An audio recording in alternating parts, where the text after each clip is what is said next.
Lucas, evangelista de la ternura de Dios. Hemos ido recorriendo el Evangelio de San Lucas viendo hechos fundamentales. Comenzamos viendo que Dios es aquel buen Padre que nos ama. Lo veíamos comentando la parábola del Hijo Pródigo. Luego comprobábamos que este amor de Dios Padre se manifiesta a través de Jesús mediante muchos acontecimientos, de los cuales destacábamos dos. Uno es el perdón, y comentábamos la parábola de Zaqueo, y otro la curación, donde describíamos la curación de los 10 leprosos. Pero a este Jesús, que con ternura cura y perdona, ¿dónde lo podemos encontrar? Mirando la vida con fe en todas partes, pero hay dos lugares privilegiados: la celebración de la Eucaristía, y allí describíamos el bello relato de los discípulos de Emaús, y también en nuestra entrega y caridad hacia los pobres, y comentábamos la parábola del buen samaritano. Pero para encontrarnos con este Jesús en la Eucaristía y en los pobres, nuestra alma requiere dos actitudes. Una es la humildad, y en esa perspectiva veíamos el relato del fariseo y del publicano, pero también requiere la plegaria, la relación personal con el Señor. Y para constatarlo, veíamos el Padre Nuestro en el Evangelio según San Lucas. Y finalmente analizábamos esta cuestión. ¿Y ese contacto con Jesús dónde nos lleva? Lleva a todo cristiano a una misión evangelizadora. ¿Y qué significa esto? Al compromiso vital de cada uno para esparcir en nuestro entorno la misericordia de Dios, convertida en caridad y en ternura. Para eso comentábamos el relato de Jesús en la sinagoga de Nazaret. Y hoy nos falta comentar un gran personaje, que es la Virgen María. En el Evangelio según San Lucas, ella es modelo de la Iglesia, de aquella comunidad que encaja el mensaje de Jesús que durante esta charla hemos ido comentando y que lo esparce a través del mundo entero. Vamos pues a comentar un episodio esencial de la vida de la Virgen María, que es el momento de la Anunciación, aquella ocasión en que el Hijo de Dios se encarna en su seno. Vamos a comentar, como hacemos siempre, situando el episodio en el conjunto del Evangelio según San Lucas. El relato del anuncio del nacimiento de Jesús aparece en San Lucas en el capítulo 1, del versículo 26 al versículo 38. Ese episodio se enmarca en los dos primeros capítulos del Evangelio según San Lucas. ¿Y por qué son importantes? Son los evangelios llamados de la infancia de Jesús. Nos cuentan acontecimientos situados en una época anterior al inicio de la predicación de Jesús. Y algo muy importante, esos capítulos de los evangelios de la infancia de Jesús fueron los últimos que se escribieron del Evangelio según San Lucas. Y como son los últimos de este Evangelio, son de alguna manera un resumen de la teología que expone el Evangelio según San Lucas.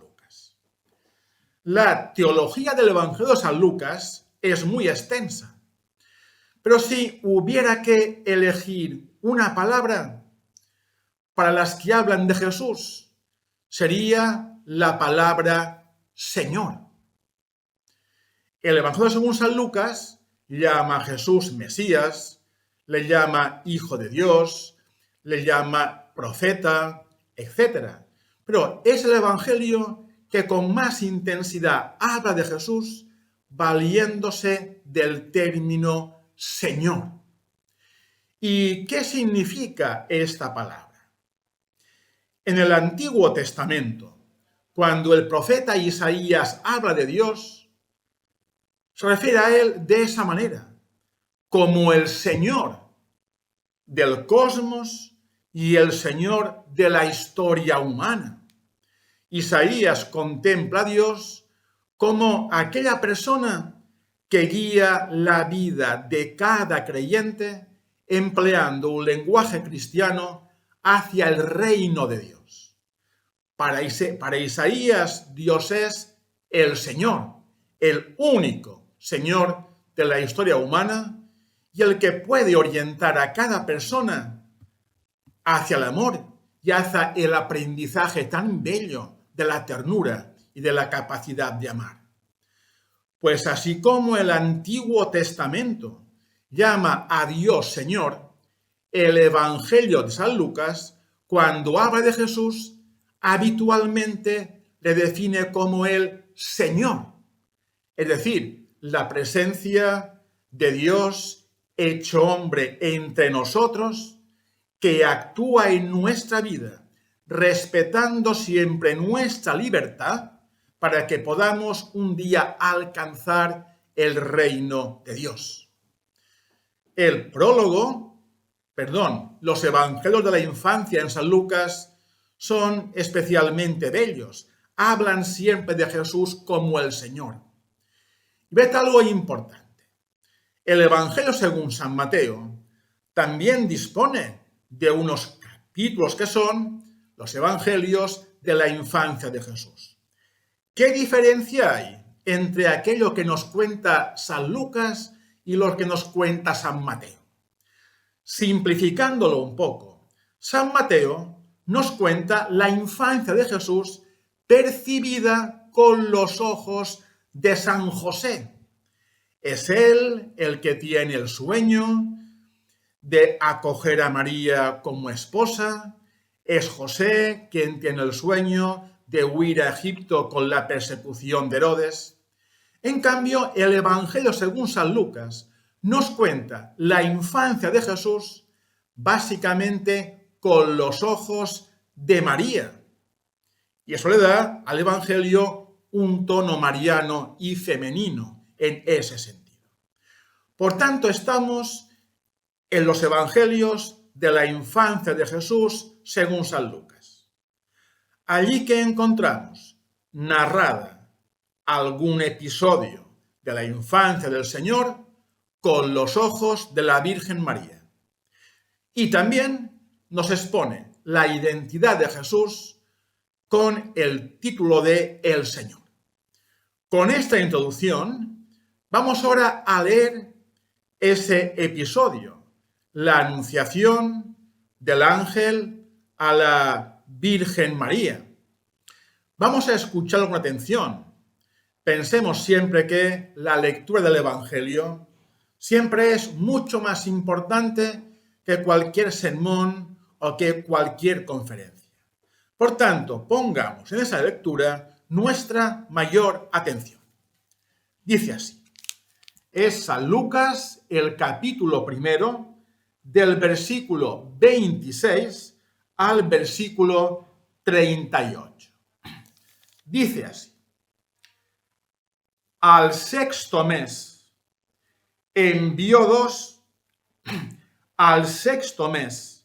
envió Dios al ángel Gabriel a una ciudad de Galilea llamada Nazaret, a una joven prometida a un hombre llamado José, de la estirpe de David. El nombre de la joven era María.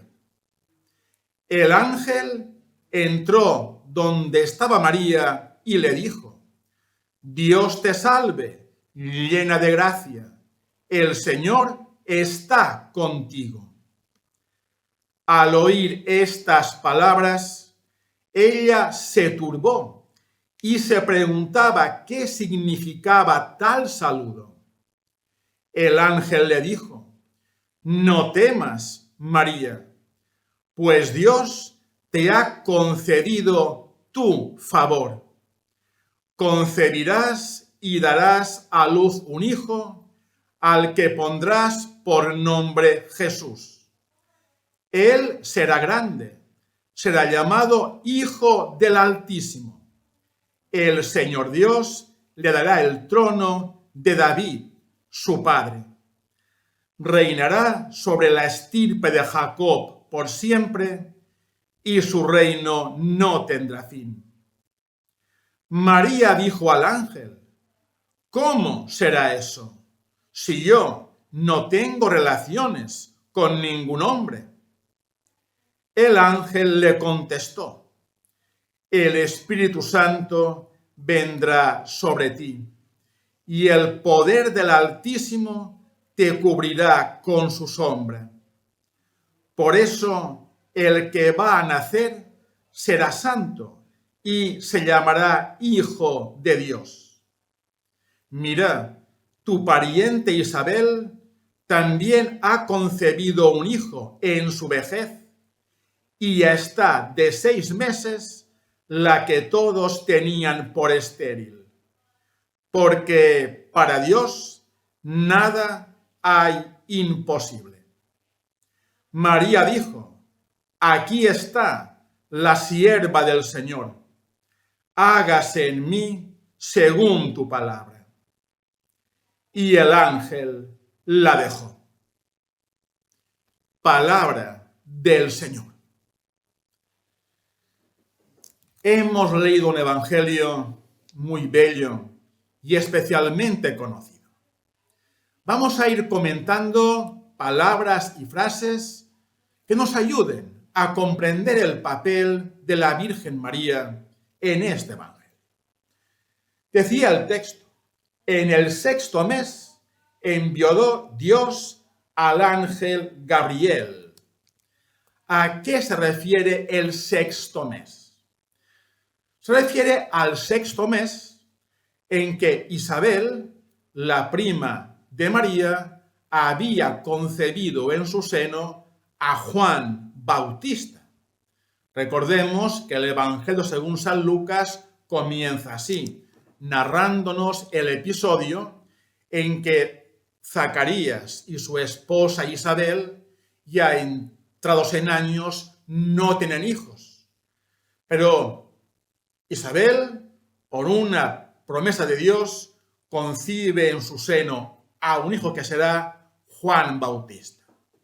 Así pues, a los 6 meses de la concepción de Juan Bautista, el Señor envía al ángel Gabriel a una ciudad de Galilea llamada Nazaret.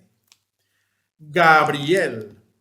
Observad que se define como un ángel. Un ángel que es en la Sagrada Escritura, en el Antiguo Testamento. Existe un libro que es el libro de Job, que en el capítulo 1 nos cuenta que el Señor, Dios en los cielos, tuvo un proyecto para su siervo Job. ¿Y qué hizo Dios? Pues llamó a la corte angélica, a sus ángeles, y les comentó aquel proyecto que tenía hacia Job, hacia el patriarca Job. ¿Qué son los ángeles? Es en el Antiguo Testamento la corte que tiene el Señor, que tiene Dios. Pero en nuestra lectura un buen mensaje es este. ¿Un ángel qué es?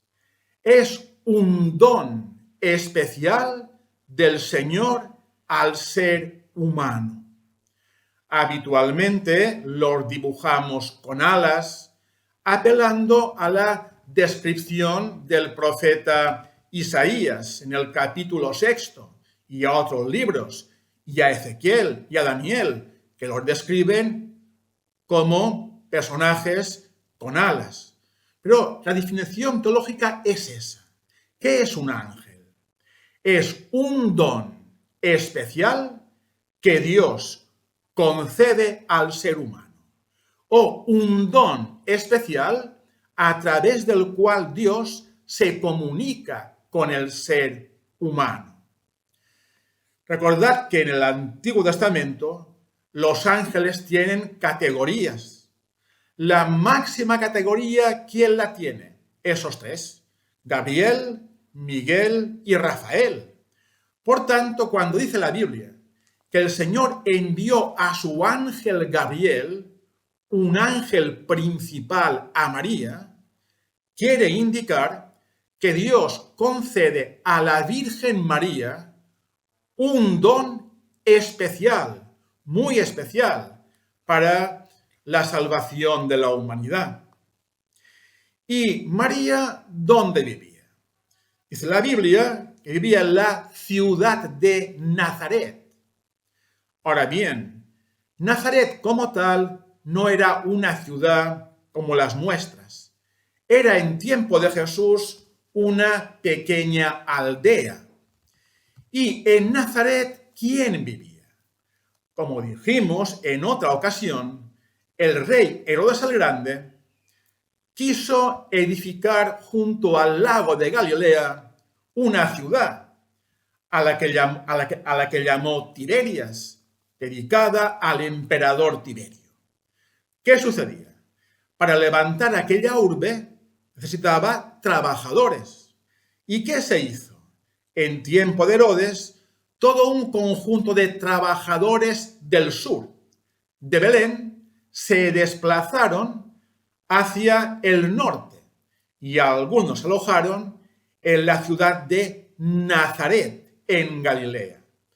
Por tanto, en Nazaret, ciudad muy pequeña, quizá 200 personas, vivía un conjunto de gente que procedía en general de Belén de Judea o eran descendientes de aquellos primeros inmigrantes que vivían en Nazaret y trabajaban cerca extrayendo piedras de unas canteras para edificar la ciudad de Tiberias. Y José y María vivían en aquella aldea de Nazaret. ¿Y qué nos cuenta el Evangelio? Dice: y el ángel se presentó a una virgen prometida a un hombre llamado José, de la estirpe de David. El nombre del joven era María. Vamos a comenzar explicando el nombre de María. El término castellano María nace de una palabra hebrea, que es el nombre Miriam. La Virgen en hebreo es Miriam, el nombre que también tenía la hermana de Moisés, Miriam. Ahora bien, el nombre Miriam, ¿de dónde viene? Es seguramente un nombre que procede de la lengua egipcia. No en vano lo tenía María, Miriam, la hermana de Moisés, en el país de Egipto. ¿Y qué significa?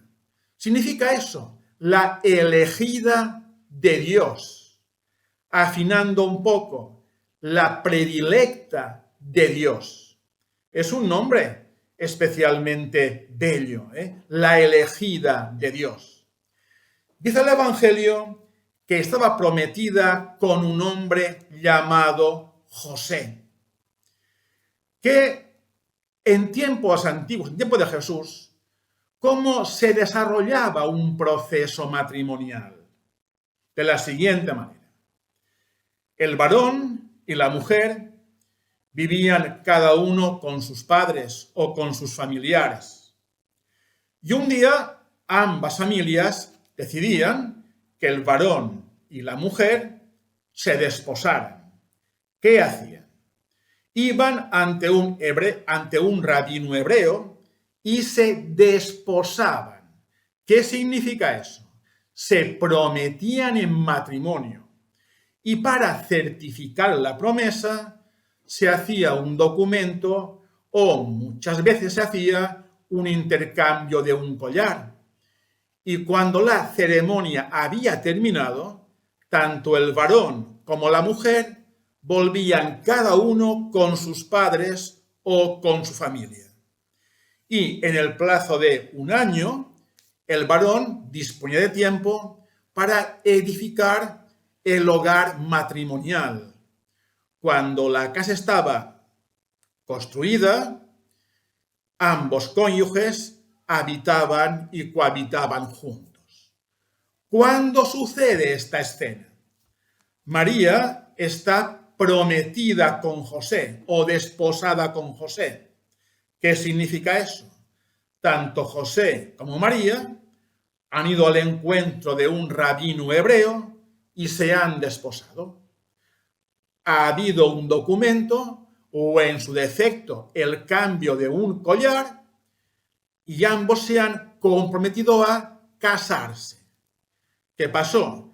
Cada uno fue a vivir a su casa. María con sus padres, José con su familia. Y durante un tiempo José podía levantar el hogar. Cuando estuvo levantado, ambos podían de nuevo vivir juntos. En ese intervalo en que María está desposada con José, pero que no cohabitan juntos, acontece la escena que hemos explicado. El ángel Gabriel se manifiesta a María. Dice el Evangelio que José era de la estirpe de David. ¿Qué significa eso?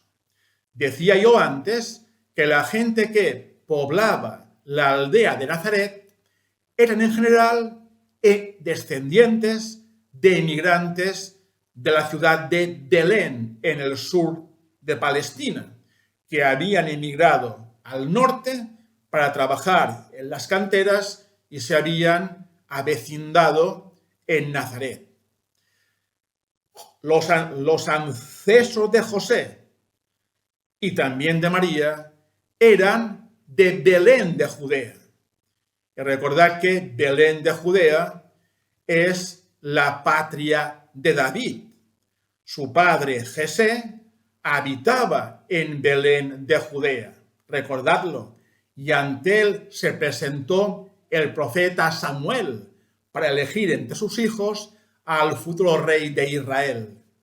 Y después de numerosas dudas, Samuel eligió en nombre de Dios a David como rey de Israel. ¿Qué sucedía?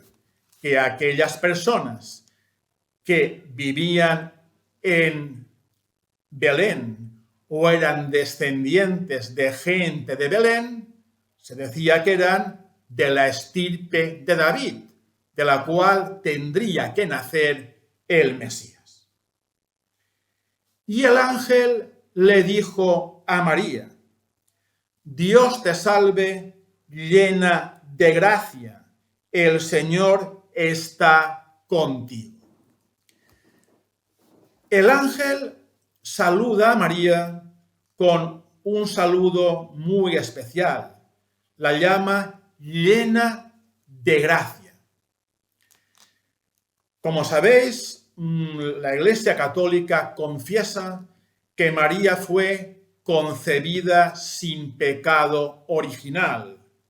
De ahí viene la fiesta de la Inmaculada, declarado dogma de fe por el Papa Pío IX en 1854 en la bula Ineffabilis Deus. ¿Qué significa que María está llena de gracia o ha sido concebida sin pecado original? Significa que por un privilegio especial de Dios, y ahora lo importante, apelando a los méritos de Cristo en la cruz, que murió por todos, también por ella, liberándonos del pecado original, la Virgen fue concebida sin pecado original. Observad que el hecho es especialmente bello y ya está prefigurado en el Antiguo Testamento. Nos cuenta el libro de las Crónicas que había en Jerusalén una fiesta que era el traslado del Arca de la Alianza. El arca, que era una caja noble de madera de acacia, forrada por dentro y por fuera con oro. ¿Y qué contenía dentro el Arca de la Alianza? Entre otras muchas cosas, contenía los 10 mandamientos, el elemento más preciado del pueblo hebreo. ¿Qué hacían en esta fiesta? Tomaban el arca, la abrían, la vaciaban, la purificaban, la limpiaban perfectamente, a fin de que no hubiera dentro mancha alguna.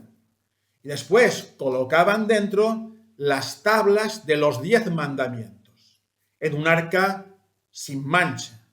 Después cerraban aquella arca y la llevaban por Jerusalén en procesión. ¿Qué hacía la gente? Cuando veía pasar aquella arca, se inclinaba, hacía una reverencia. Cuidado, no ante el arca, sino ante lo que había dentro del arca, que eran los 10 mandamientos. O sea, había un arca de oro pura por dentro y por fuera, sin manchas, en la cual había dentro los 10 mandamientos, lo más profundo del Antiguo Testamento. ¿Quién es María? Es la nueva arca de la alianza. Es aquella mujer, aquella arca que en su interior, purificada de cualquier pecado, en atención a los méritos de Cristo en la cruz que la redimen, limpia por dentro, tenía en su interior lo más importante para un cristiano, que es Jesús, el Cristo. Recordad que los cristianos no seguimos un libro, seguimos una persona, que es Jesucristo vivo entre nosotros.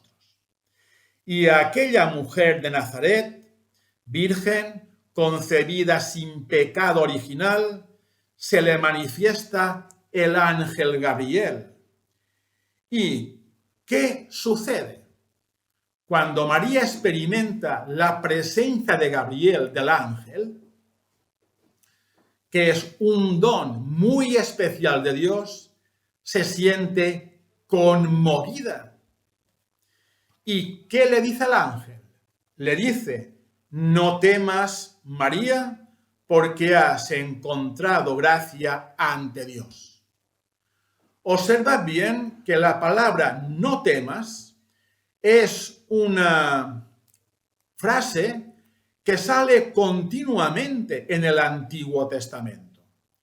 Cuando el Señor Dios en el Antiguo Testamento envía a un profeta a una tarea importante, le dice eso: no temas, porque yo estoy contigo. Y mi presencia contigo te va a dar valor para la tarea que te he encomendado. Así lo dice Dios a Moisés, lo dice el Señor a Jeremías. También lo dice a María: no temas, porque Dios está contigo. O sea, aquella tarea que yo, Gabriel, te voy a encomendar es muy importante y difícil. Pero no tengas miedo, porque Dios está contigo. Esa frase, Dios está contigo, también aparece a menudo en el Antiguo Testamento. Aparece, por ejemplo, en la historia de José. Recordad que José fue vendido por sus hermanos y fue a Egipto, donde pasó al principio un calvario. Pero dice la Biblia, a José las cosas le iban bien porque Dios estaba con él. Eso es central. en nuestra vida cristiana, aunque haya mucha adversidad y contrariedad, las cosas van bien cuando tenemos la certeza que Dios está a nuestro lado y la seguridad de que aquello que hacemos es una misión que Dios nos ha encomendado. Le dice el ángel: concebirás y darás a luz un hijo al que pondrás por nombre Jesús. Observad que en tiempo antiguo, a veces los nombres de los hijos que se les ponía dependían de los familiares que él tuviera, o su abuelo, o su padre, o un primo. En cambio, le ponen un nombre que no es un nombre típico de aquella familia. Le ponen el nombre de Jesús. Sin duda, un nombre que llamaba la atención en Nazaret. Porque la palabra Jesús significa el Salvador, el que salva. Y ya su mismo nombre indica la misión de Jesús, el que viene a salvar a la humanidad. En aquella época, el siglo I, había en Israel, por parte de la gente, una gran expectación por la llegada del Mesías. Una gran expectación. ¿De dónde venía esta expectación? Palestina padecía el dominio romano, el despotismo de Herodes, había habido cosechas difíciles, algún pequeño terremoto. La gente veía escaso futuro y esperaba con hondura y ansiedad la llegada del Mesías. Llamar a Jesús, Jesús, el Salvador, ya suscitaba en la gente que iba a oír aquel nombre el eco de la presencia del Salvador, del Mesías. Y el ángel añade: Él, Jesús, será grande, será llamado Hijo del Altísimo. El Señor Dios le dará el trono de David, su padre. Reinará sobre la estirpe de Jacob por siempre, y su reino no tendrá fin. Esa expresión del ángel, que es de una enorme hondura, indica, sintetizándolo un poco, dos cuestiones importantes. Primera, Jesús es el Hijo del Altísimo y el Señor Dios. O sea, aquel Jesús que se engendra en las entrañas de María no es un Salvador más, como podía ser en el Antiguo Testamento un profeta, Jeremías o Isaías o Amós, sino que es el Hijo del Altísimo.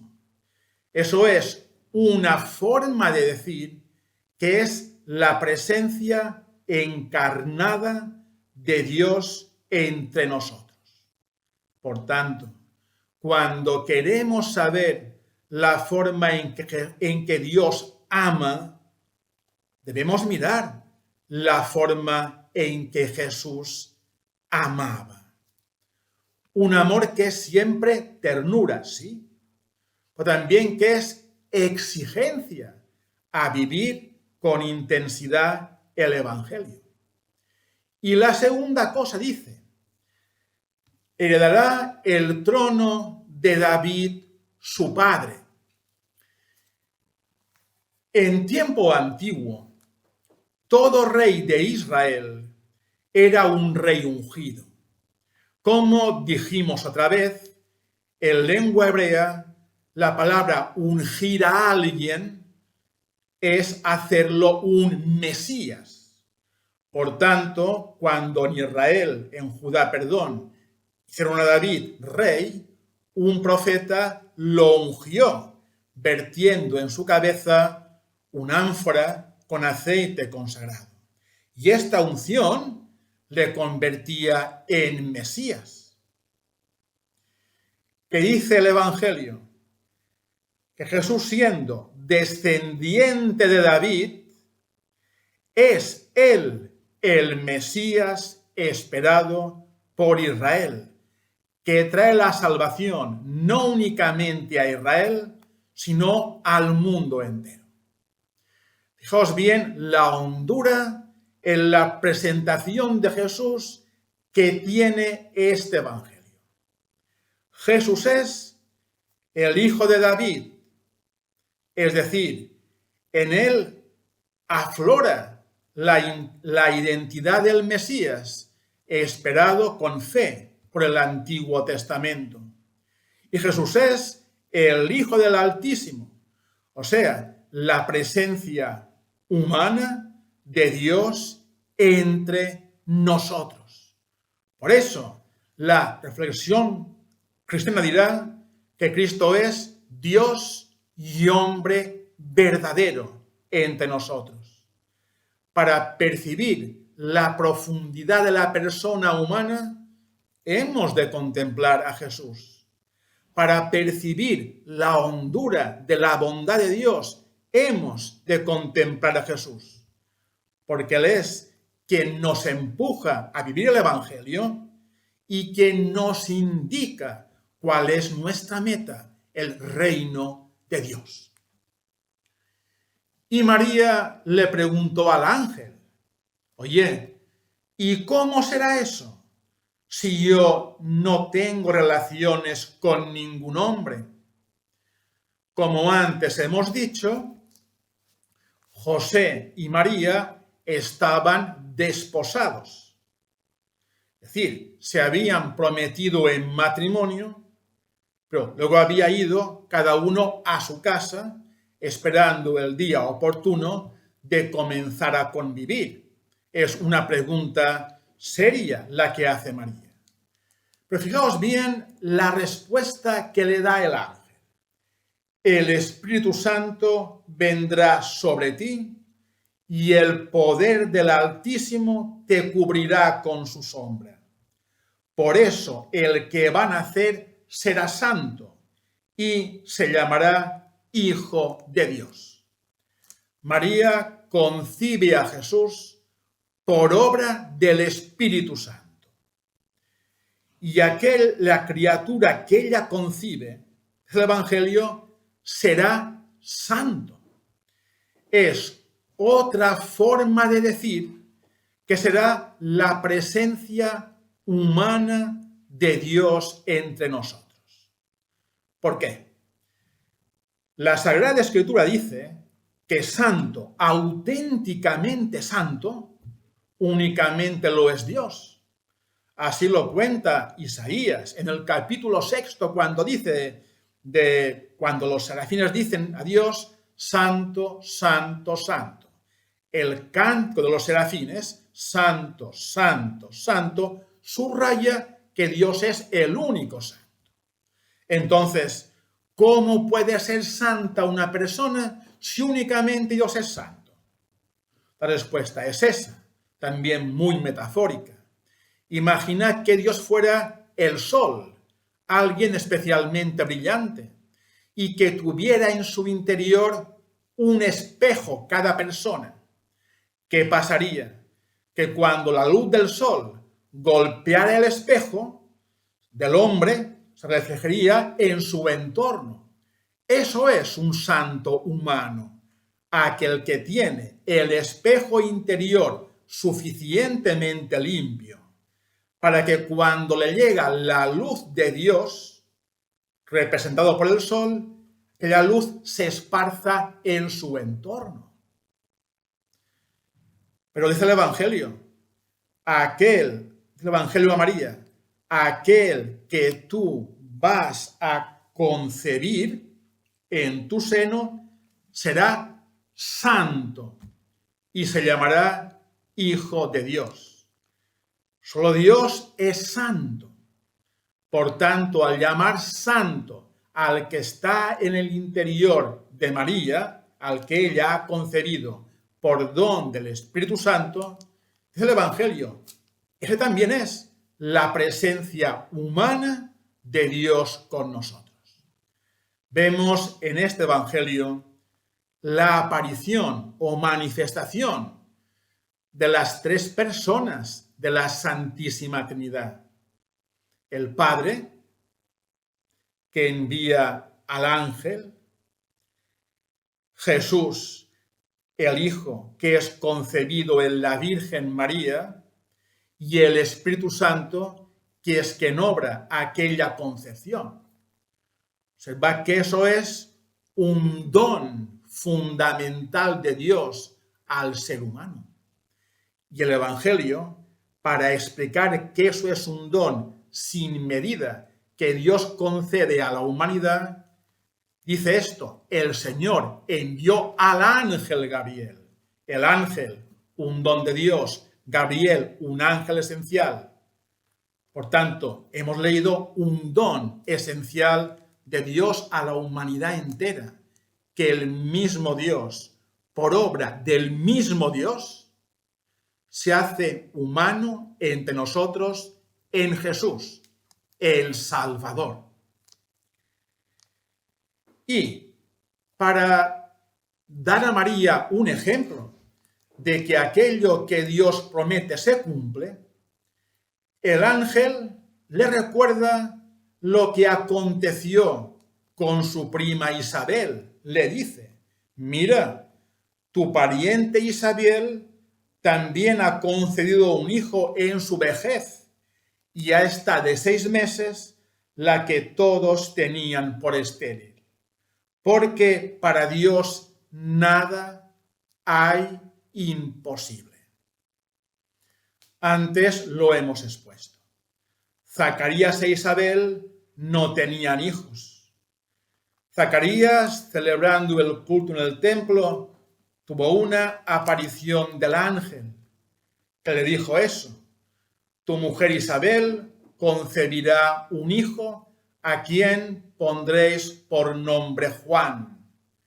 Zacarías dudó y por eso se quedó mudo. Pero un día Juan nacerá y preguntarán a Zacarías: ¿cómo quieres que se llame? Y él, que no podía hablar, cogió una pizarra y escribió: quiero que se llame Juan. Y después comenzó a hablar. Aquello que Dios prometió a Isabel se cumplió en el nacimiento de Juan Bautista. Por eso comenta el ángel que lo que Dios ha prometido a María también verá el cumplimiento. Y añade: porque para Dios nada hay imposible. Esa expresión, que es ciertamente tan contundente, es un poco el resumen de la actuación de Dios en el Antiguo Testamento. Parecía imposible que el pueblo hebreo fuera liberado de la esclavitud de Egipto. Dios lo hizo posible, enviándoles a Moisés y a Aarón. Parecía imposible que la fe de Israel pudiera recuperarse cuando estaba el pueblo deportado en Babilonia. Pero Dios lo hizo posible con el consuelo del profeta Jeremías y del profeta Ezequiel y del llamado segundo Isaías, y haciendo surgir en Oriente a un gran rey, que era Ciro el Grande, que permitió a los hebreos volver a Jerusalén y recomenzar la vida de fe. Aquello que parecía imposible, Dios lo hizo posible. En nuestra vida, ¿qué es aquello que parece imposible que Dios hace posible? Lo siguiente: a veces en nuestra vida da la impresión que a una persona, a un conocido, a un hermano, a una situación, ya no la podemos amar. Dice el Evangelio: Pide a Dios que te dé fuerza para continuar amando, porque únicamente amar es lo que cambia las cosas y hace las cosas nuevas. Dios actúa en nuestra vida para que hagamos o podamos hacer lo imposible. ¿Y eso qué es? ¿Qué es hacer lo imposible ante Dios? Es intentar en nuestra vida, incluso en los momentos más adversos, intentar seguir amando. Es perdonar al enemigo que objetivamente me ha ofendido. Es cuando parece que todo está perdido, seguir trabajando y luchando por el evangelio en el cual creo. Dios hace lo que nos parece imposible, posible. Pero en el evangelio solo es posible amar. Por tanto, ¿qué significa que para Dios no haya nada imposible? Que Dios no se cansa nunca de alentarnos a seguir amando a pesar de la adversidad y a pesar de la contrariedad. Y esa es la fuerza del cristianismo, en el cual no hay venganza, sino que hay perdón y que hay misericordia. Y ante la oscuridad siempre hay la decisión divina de hacer lo imposible, que donde hay tinieblas pongamos luz y también nos pongamos a nosotros la misma luz. Y María, habiendo oído el ángel, le dijo: aquí está la sierva del Señor, que me suceda según tu palabra. La palabra siervo es una palabra que aparece muchas veces en el Antiguo Testamento, aplicada a menudo a los profetas. ¿Y qué significa servir al Señor? Lo cuenta la Escritura. Servir al Señor significa eso: abrir mi alma al Señor para que Él me conceda su gracia, su presencia en mí. Y con la gracia de Dios, que es la presencia de Dios en nosotros, hacer dos cosas: desarrollar las cualidades humanas que Dios nos ha dado y que todos tenemos, y desarrollar las virtudes cristianas, la fe, la esperanza y la caridad que Dios nos infunde. ¿Qué es servir al Señor? Permitirle a Él que con su gracia, a través de nosotros, Él lleve adelante su salvación en el mundo. Porque ¿qué es un cristiano? Es un amigo fuerte de Dios, aquel que sabe que Dios actúa en su vida. ¿Y qué significa que Dios actúa en mi vida? Lo sé que actúa cuando yo me esfuerzo por desarrollar mis cualidades humanas, la prudencia, la justicia, la fortaleza, la templanza, y cuando yo me esfuerzo por desarrollar las virtudes cristianas que Dios me concede: la fe, la esperanza y la caridad. Cuando hago eso, ¿en qué me convierto? En la luz del Evangelio de Dios en la sociedad en la cual me ha tocado vivir. Y cuando María se despide del ángel, le dice eso: mira, yo quiero ser la luz de Cristo en medio del mundo. Que se haga en mí según tu palabra. Dame tu gracia para que mi vida sea una entrega total a ti, tanto en el aspecto humano como en el cristiano, que siempre van juntos. Y esa entrega de María que suscita la presencia humana de Dios entre nosotros, que nacerá en Belén de Judea, en un lugar sencillo y pobre, para comenzar desde allí a llamarnos a todos a seguir el Evangelio y plantar en nuestro mundo la buena semilla que siempre fructifica del reino de Dios. Que así sea.